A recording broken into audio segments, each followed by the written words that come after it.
afternoon, everyone. My name is Jorge Brito. I'm the Trailblazer Society Manager at Rails to Trails Conservancy, based out of Washington, D.C. I actually work out of my house in Philadelphia, PA, where it's 2:01 on the dot, Eastern Standard Time. And I'm joined here by a bunch of people from the Midwest who all have one thing in common. They're all working to bring the Rock Island Trail State Park to you. Sorry that I had to pause because there's a new name, which we will get to. So I'm going to hand the mic over to Eric. I asked if you have questions, please put them in the chat.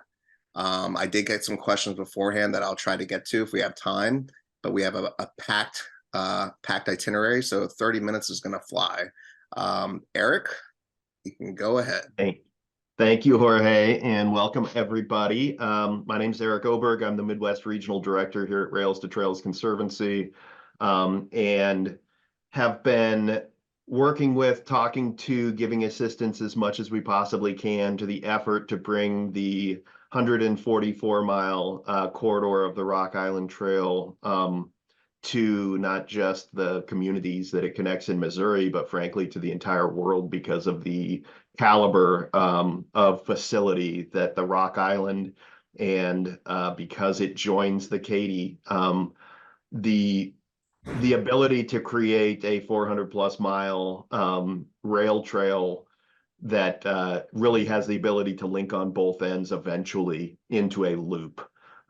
There's nothing like it. It's truly world class. The Katy Trail is already one of the jewels of trail enthusiasts around the world, but think of a Katy times 2, and very different places. And think of how few places there are that you can take a rail trail adventure and begin and end at the same spot, but not have to backtrack. Loops don't exist in this kind of fashion. So the Rock Island is super special for a million different reasons. It's unbelievably important, I think, for a lot of different reasons as well. And not the least of which are the people that are making it happen now. It's gone from 10 years ago, the hope and the dream that it could be done to it's being done. And you all that are tuned in now are going to hear from people that are they're getting it done. It's super exciting. Seeing the difference between hope and actually action. It is such a tipping point in any trail project. So you're not here to hear from me. So I'm going to start by introducing Ron Bentch, who's with Missouri State Parks and certainly is front and center in making this big vision happen. So Ron, thank you for being here. All right, thank you, Eric. That was a great summary of the importance and value of the Rock Island Trail. So my official title is Rock Island Trail Development Coordinator. That means I coordinate all the activities with state parks and our communities and some angry farmers and some really nice farmers. So I get kind of the full range of things, work with our planning department, our cultural department, all the different departments at state parks. I don't have an office. I have a truck that I drive I drive all around the state. That's the way to put that. So I'm just going to give you a quick overview of the Rock Island Trail. So Jorge, if you could bring up my slides for me, that'd be great.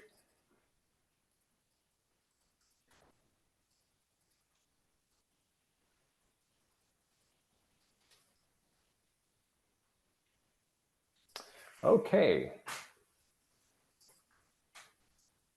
All right, there we go. So the Rock Island Trail, as Eric said, it's 144 miles. We do have 47 miles that are developed. This is a view from the Gasconade River Bridge.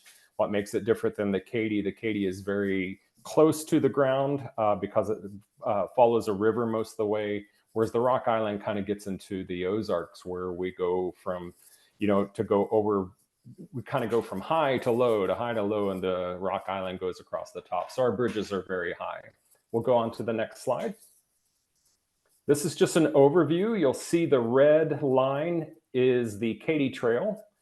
And to the left of that is the developed section that we have of 47 miles. And that's probably what most people are familiar with. It used to be called the Rock Island Trail Spur of the Katy Trail, and it is now its own state park. So we have 47 miles that are open, and that's where it meets Kim's Cabins there in Windsor. crosses the line there. And then the dotted line there across is the 144-mile section that we are trying to develop now. And that would connect on road, and that is what Eric was talking about. It would be a 400-mile rail trail loop, and we just think it would be spectacular for the state. All right, next slide. So far, we have 8 communities that are working on grants or raising funds. They've raised over $3 million to build over 14 miles of trail. So they are, right now, they are building within their city limits, and we did just start this, I believe it was in March, we started with the town of Gerald to build 1 mile of trail with donated funds. The rest of them are using what are called, transportation alternative grants or recreational trail grants to build within their city limits. And we do have one county that is building about 3 miles of trail as well, which is really exciting. Next slide. This is just to give you an example of what is out there and how it's different than the Katy Trail. This is our longest bridge. That's where that view that you saw earlier on my first slide is taken from, but this is 1,771 feet long. It's really incredible because you have this entire long bridge span that is just gorgeous. And I think people are going to come from all over the world to get to see that. It's also about 3.5 miles from one of our 700-foot tunnels. All right, next slide. Then we have the Eugene Tunnel, 1,665 feet. That's about 1/3 of a mile. It's close to 1/3 of a mile. I believe some people from Rails to Trails have been through this tunnel a long time ago. We do have it a little clearer now to where you don't have to get through briars and ticks and stuff to get there, but it's also just a really incredible feature. Next slide, we're going to go to the Osage River Bridge, which is 1,466 feet long. The rails are still there. We will take those up. Also another great feature. And finally, we'll go to the next one. We have a tunnel that is unlined and you cannot see from end to end. It's 1,223 feet long. And so it looks like you're in a cave, and they used to have to pick the rocks off the tracks before the train could go through there. So it's also going to be a challenge, but it's a really unique feature as well. Those are our 5 biggest features that we have. We call them the Big 5 of the Rock Island Trail. And so that just gives you just a small overview of what the Rock Island Trail is. So thank you very much. Thank you. I was on that last Trailblazer trip when we went to the Eugene Tunnel, and as someone who's super allergic to poison ivy, it was scary at first, but then worth it once we got to the tunnel. And just a reminder, we will be going back to riding parts of the Rock Island and the Katy this fall in September.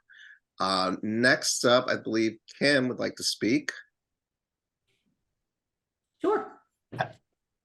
Did you want me to go next? Yes, please.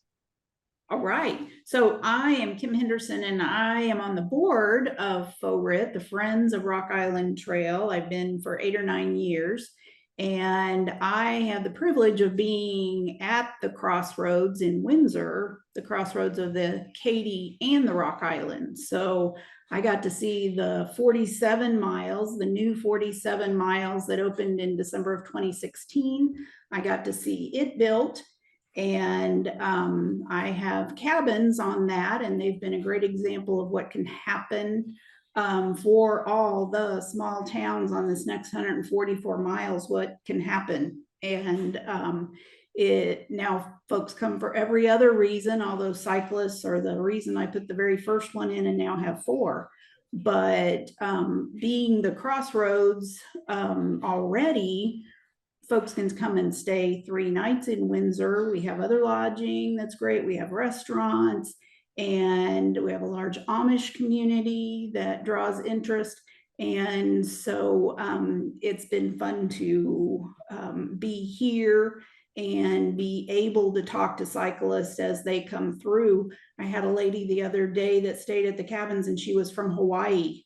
And when I said, oh, we all want to live in Hawaii, and she's like, but I can't drive 500 miles and then go ride trails. I have to get on a plane to go, so she was very grateful for our trail system, and the next 144 miles is just going to be amazing for all the towns, and then for the state, for the trail system, for state parks. So Thanks, Kim. And I know with spring coming up, you're probably very busy with bookings and people sending questions and getting ready for their next trail adventure. I do want to say that you are a trail booster, and we thank you for everything you do and everything that you've done to really make that Crossroads a place that people go to. I've been there before, and the last time I was there was during a crazy thunderstorm, but it was awesome to visit. And to wrap things up, we have Rick. Rick, if you'd like to introduce yourself, and I'll pull up your slides while you do so. Okay, I'm Rick Mihalevich, and I'm here in the Show Me State and talking to the Trailblazers. We certainly appreciate the work you all have done and continue to do. And I'm going to try to wrap this up with how we're going to try to get this thing built, this 144 miles plus. So if he can get the slides going. I am president of Friends of Rock Island Trail State Park. Oh, I'm hiding the R, I guess. I see. So next slide. We just have a mission really to support the state parks and to build this corridor into what it could become as a premier state park. And our vision is to partner with a lot of agencies. I'm one agency, but there's 4 or 5 agencies that are helping me. I mean, agencies more like advocate groups, because the state parks can't say things that kind of we can outside of the political environment. So our pitch is to try to build this trail sections in a manner like the Katy was built. And our pitch to people is that we're at a historic opportunity here. Just like Ed and Pat Jones had a historic opportunity to build and start the Katy Trail, we're at that juncture here with the kinds of structures, the kinds of opportunities. So as we go to pitch this to people, we're saying you stand at a period in time when few people will stand. In years past, you're able to give to this trail in unique ways. Next slide, please. So our model for success is to build like we did the Katy, and we're following the lead of the Missouri State Parks, and they have 2 sections. One's 24 miles on the east side and something like that on the west side. So once those sections are built, we're going to get we think, build a lot of momentum for this trail. Again, we have, rail grades are pretty level mostly, but it seems like everything on the Rock Island is uphill when it comes to the Missouri General Assembly. So we have some influential donors. We have a farm agency that are kind of roadblocking us at the State House. So we're letting trail communities take the lead. And both governor candidates, major candidates, had said, well, we're going to let trail communities be trail communities. And they want this economic opportunity. So next slide, please. So we're going to help out these communities the best we can. And we're emphasizing donor opportunities to have a community grant match. We just guaranteed one small community their grant match for a TAP grant. And otherwise, they wouldn't have had the money to even consider the grant. So we guaranteed that. And then we felt like we needed to do something on the west side. So we gave money to a small community cold camp to get them along their way as well. Next. We also would support identified pilot sections. Like those are the 2 sections I'm talking about, east and west. Try to get we have a couple of one could call it hurdles because they're bridges that need to be refurbished, and those tend to occupy a lot of resources. The third opportunity we're emphasizing, next slide, is donations for unique trail facilities. I live in Jefferson City, Missouri, and if you noted that map earlier, the Rock Island comes to the closest point to the Katy at Jefferson City, 20 miles. So we visualize the Eugene Tunnel, which is 1,700 foot long, to become an attraction of itself. So we hope to that's a unique trail feature that we hope to develop, a 1,700-mile, a 1,700-foot tunnel. And then another 5 miles beyond that is the Osage River trestle. So those are unique trail features that we would, that some people could get behind. Next slide, please. So the down on our options, we're talking to people. We would take donations as Friends of Rock Island Trail State Park, but also we promote the use of the Missouri State Parks Foundation. And they specifically have a fund for the Rock Island. We're emphasizing they could be restricted, unrestricted, they would have their say on it. So this is our strategy for generating funds to build the 144 miles, of which I feel really confident. Next slide. Okay, and there's my contact information. I don't know if the bottom is cut off, but if you want to call me personally or what, you're welcome to do that. And I'd be prepared for any questions at the very end. That www Rock Island Trail State Park, oops, that M at the end of trail shouldn't be there, is out there, and it gives quite a bit more information. But look forward to having you back into Missouri sometime. And Ron would likely be able to give you a tour if needed. And we'd very much are pretty excited about our progress despite some hurdles from the Missouri General Assembly. That's all I have. Thank you so much for sharing your strategy for furthering the trail. Now, you did mention some backstory, and Eric, maybe you could speak to this. How long has this project been going on to get the Rock Island connected, let alone the Katy started? Just to get context. I'll give a little context from the RTC perspective, but I'd certainly welcome our Missouri friends who live there. I mean, the Rails to Trails Conservancy first got engaged in discussions about the Rock Island corridor and its potential for trail development 30 years ago, a little over 30 years ago. And one of our senior strategists on staff, Marianne Fowler, who's still here with us at RTC, was one of the people working on it 30 years ago. So wow. It's this latest iteration that is turned into success in advocacy and development. It's been probably about 12 years in this last iteration of advocacy. So it has a long history and multiple attempts, but this one is finally successful. Thanks, Harry. And just excuse me, I might add that, yeah, just this last year, this became an official state park, the 93rd state park in Missouri. So that is the big game changer right there. Yeah, Eric explained that to me as with the stroke of a pen, things change quite a bit. And I was wondering, for the three of you, how have things changed since it became a state park officially?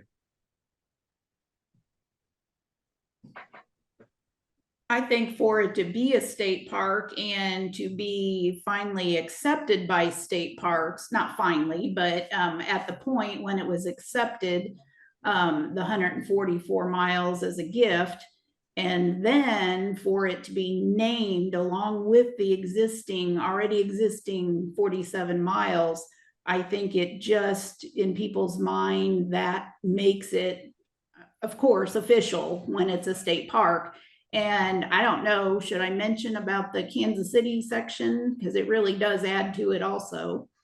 What isn't state park, Jackson County up in Kansas City, when they knew that the 47 miles was going to happen, that it was going to be built by state parks, they purchased, I believe this is correct, anybody tell me if I'm wrong, they purchased 17 miles. So at the moment, you can get on a bike at the Chiefs and Royals Stadium in Kansas City, and with only about a 6 or 7 mile gap, you can come all the way down to the beginning of the 47 miles at Pleasant Hill, come down to Windsor, get on the Katy. And I firsthand see that every single day, people doing that and excited about that, and flying into Kansas City to come down the Rock Island to meet the Katy and then go all the way across. So as an Eagles fan, I'm not going to say anything negative about that. Your team or Arrowhead Stadium. Trails. And Ron, how was since the as Eric said, the swipe of the pen, how has your position changed, if at all? Yeah, it hasn't changed that much, other than that now I seem to have more responsibility, because before another region managed that 47 miles of the trail, and suddenly with a stroke of the pen, I had 47 more miles that I'm expected to be in charge of, which is fine. It's been great. Where it's changed for me has been I'm working with further other state employees, which has been great. We have really great people managing state parks and our Rock Island and Katy trails. It's surprising how few people actually manage such a long stretch of trail and what they do. The other thing that's happened is that other states want to connect to our trail system. So we have Kansas with the I can't remember, Flint Hills Trail. They're talking about how do we connect to that. We have Illinois wanting to connect.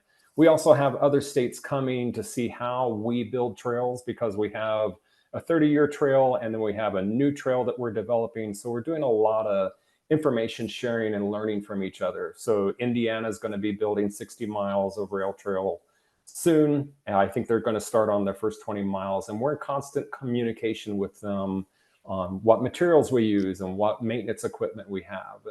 And so I think that it becoming a state park has kind of elevated the focus and the discussion on this. And I think a lot of landowners finally resigned to the fact of, okay, this is going to happen. So how do we work together? And so that's been really positive. Thank you. With the few minutes that we have left, I think we've got about 7 or 8 minutes. I did get some questions beforehand. And Ron, while I have you on the line, one of the questions you might be able to speak to first. Somebody emailed me and asked, has Missouri State Parks made any decision about allowing naming rights to big investors? Yes, we definitely have made decisions about that. I don't know that we have an exact amount for which bridge or anything like that, but definitely that is something that we would consider for donors. Thanks. And to piggyback off that, and this, anyone could probably answer this, what is the status of the Soap Creek Bridge that lies close to the eastern end? Yeah. I was on that bridge about 3 hours ago, like up on top of it. So, the status of it, as far as the condition of the bridge is really great. We have a pretty good design on how we're going to rehab that bridge.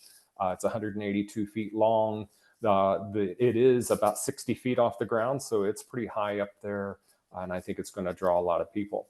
The status is that would be one of our first priorities if the state were to spend money, if we were allowed to spend money, because that bridge connects such a long section of communities. It's the only bridge between like Bell, Missouri and Gerald, Missouri, which I believe is at least 25 miles. So it's a major obstacle. And also we have grants that go all the way to that bridge. So Owensville and Gasconade County are combining for about 6 miles of trail that will stop at that bridge. So we see it as it's a huge priority to have the Soap Creek Bridge be completed. Thank you. And I'm going to wrap things up with a final question, just so that we can stick to our 30 minutes. Someone had asked, how do you encourage others, your neighbors, politicians, to see the benefits rather than the detriments of this trail? So I'm wondering if you had, and this we'll do round robin on this one, if you had a few hours to take anyone to the trail for a walk, for a bike, where would you go and who would you bring? Patrick Mahone is not allowed on your list to keep football out. Not salty about the last Super Bowl the Eagles were in. So Kim, we'll start with you. I would say one of the 2 bridges. I have had the privilege, being on the board of FORIT, to get to go out, be at those bridges. And after having stood in front of my cabins, and most 95% of my guests is my 10th year, having talked to them about what might happen, what we wanted to happen, what is now happening, to stand on one of those bridges and look down at that river going under and just picture what a cyclist or a hiker is going to see when they're on that bridge was chilling for me. So I would pick a bridge. Thank you. Kim, you didn't say who are you bringing with you? Oh, who am I bringing with me? Oh gosh. James Taylor. I wasn't even thinking about that.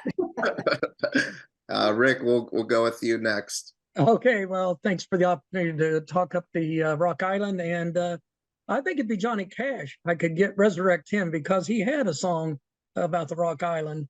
Oh, really? Yeah, so look it up, and it's yeah, for our donors, we got the parks allowed us to get on the trail in 2 or 3 locations. The amazing tunnel at Eugene, 1,700 foot, the trestle at Henley over the Osage River, which is a huge river that comes out of the Lake of the Ozarks, by the way, if you've heard of that. And then the third river trestle is over the Gasconade, and that's the largest river in Missouri that's totally contained within the state. So any of the tunnels in those are incredible features, and we have an obligation, and we bring people from that are donors as well as our own donors. The Rails to Trails Conservancy being one of them, by the way, in the past. Yes. So we appreciate that to those locations and enjoy the scenery. Thank you. Ron, you want to go next? Sure, yeah. I would take Jason Kelsey.